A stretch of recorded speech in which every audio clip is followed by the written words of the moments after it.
แรงสนุกสนานค่ะปูรวมทีบปูรวมทีบ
ไม่มีครับ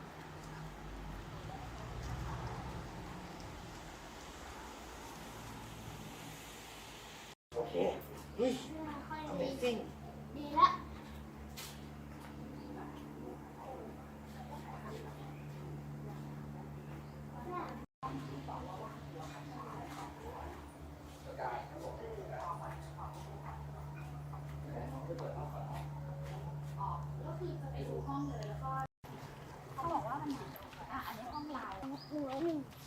เจ๊ถ่ายอยู่นะ เดี๋ยวก่อนเดี๋ยวค่อยมา ถ่ายให้เห็นห้องเฉย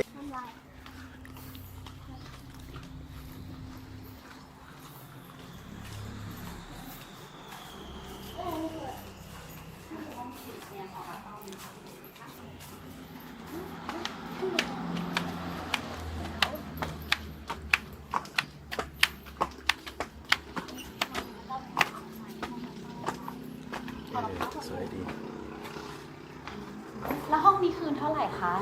ราคาเท่ากับห้องนั้นเลยค่ะ สวยเนาะ เอาไหม เออ แล้วต้องจะเอาห้องนี้หรือเราต้องจะไปให้หลานเสริมเตียงนี่ก็ดันไปนี่ เหรอสวยไหม นี่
ปลาเข็ม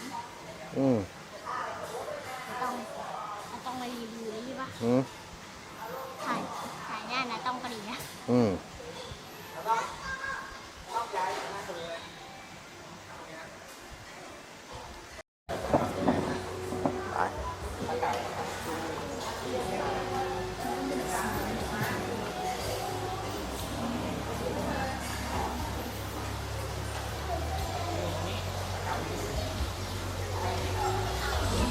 โอ้มีดุกทะเลปลาบู๋เหรอปลาบู๋ไหมหรือปลาเก๋าปลาเก๋านี่มันปลาอะไรอ่ะโอ้ยอันนี้ปูทะเลอันนี้ปู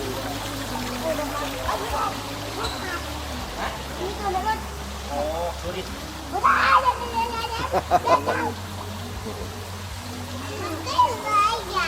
ดูมีตัวหนึ่งค่ะ ไหนมันก็สลัดเขารัดไว้ โอ้ยอย่างนี้ นี่ดูมันจะหนีบไหม ไปตายเลยแล้วก็มีทำไมมันมีตัวเองเป็นเจ๊ นั่นแหละ ไม่มีค่ะแม่บอกก่อนแล้วว่าไม่มีใส่แก้มจ้ะแก้มไม่ตอนไม่ได้ชอบกินแก้มตอนชอบกินที่มันเป็นหนังๆอ่ะหน้าอย่างไรก็ได้แก้มก็ได้แก้มก็ได้ที่เรียกว่าแก้มก็ได้เมื่อกี้เห็นแล้วว่าหนังมันน่ากิน ไม่กินปลาหมึก หน้าหนังไม่ได้มันก็กินนะ ไม่กินปลาหมึก ปูกับกุ้ง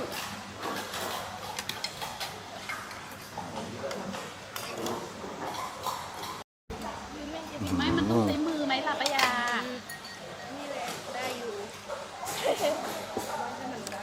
ได้ทำไหม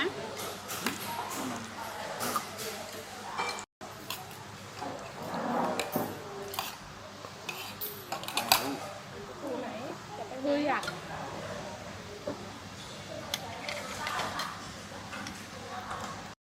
ไม่งั้นเดี๋ยวจะบอกว่ามาไม่ถูกจาน โอ้ สุดยอด ค่ะ เจ๊ยกเส้นให้ดูหน่อยดิเคลียร์เส้นให้ดูหน่อยข้างล่างมันเป็นยังไงอะไรเงี้ยเออโอ้ยคนดูที่บ้านนี่แบบไม่ได้กินเนาะ มันไม่เหมือนมากินเอง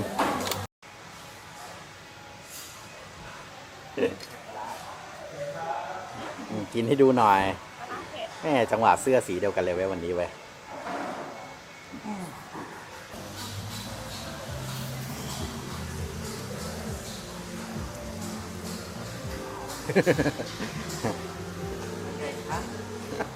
อร่อยไหมครับติมก็มีนะ อ๋ออยากกินไอติม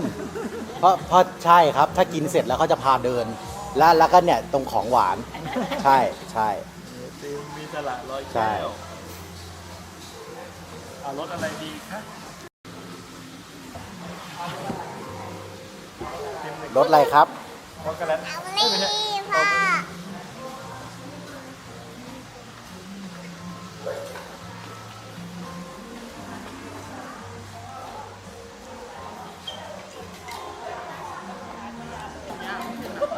ก็นั่งนี่สิ ใ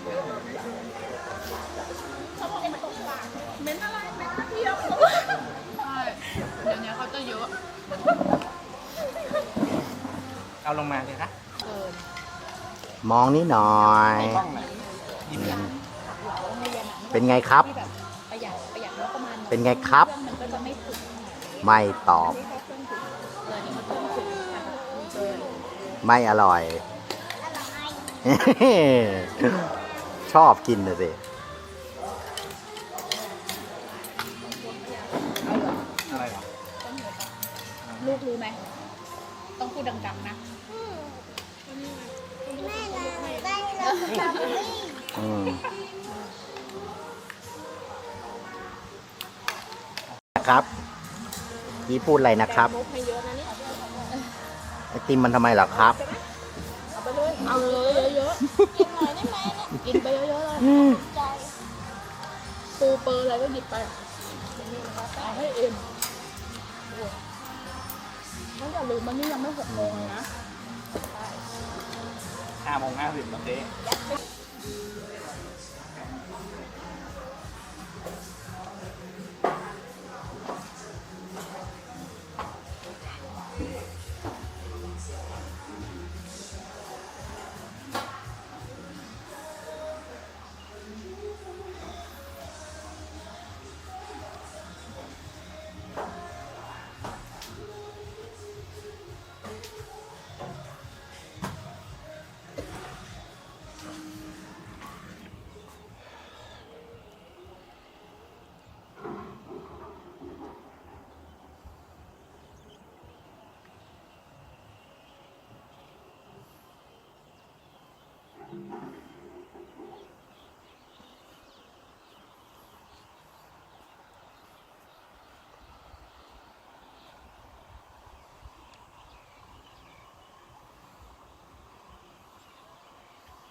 ต้องบนสวยมาก ลองขึ้นมาดูขึ้นมาป่ะ ครับ อะไรนะครับ ย่างย่างย่าง โอ้ย พี่กระจูนสวัสดียังสวัสดี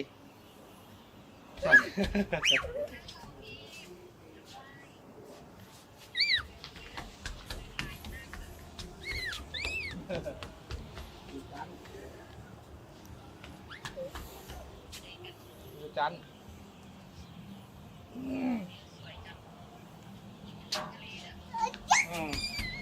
เอาไปไหนเฮ้ยไฟดูดไม่เอาพิมพ์อย่าจับไปทั่วเดี๋ยวไฟดูดเดี๋ยวไฟช็อตดูทำพิมพ์วันนี้ไปดูยัง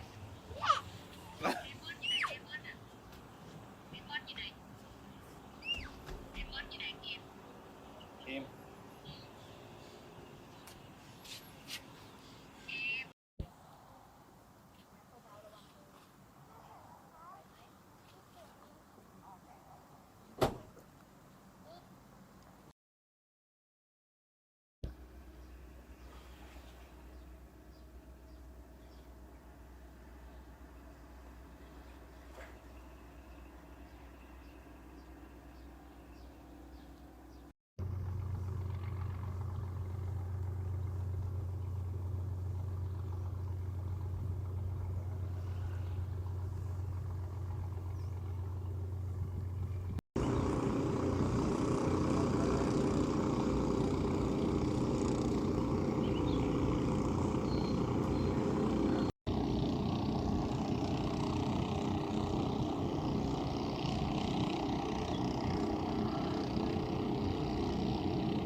อันนึงแม่ข้าวแกงหมูชะมวง ผัดไทยน่ากินเนาะ ยังไม่ได้สั่งค่ะ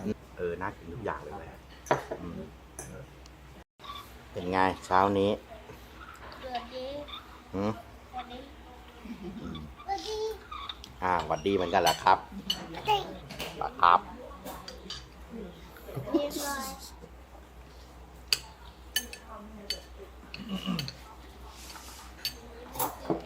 เอ้ยเขาไม่ใช่สปอนเซอร์เราไปถ่ายก็ ไปเอามาหยิบมันทำไม ถ่ายโฆษณาปะ ไม่ได้ถ่ายโฆษณาครับ รีวิวอะ ไปเวลอะไรดีครับเดี๋ยวอีกหน่อยน้องพามต้องพูดแทนแล้วนะครับ อ๋อเดี๋ยวอันนี้ เพราะนัทต้องอยู่หลังกล้องแล้วนะครับ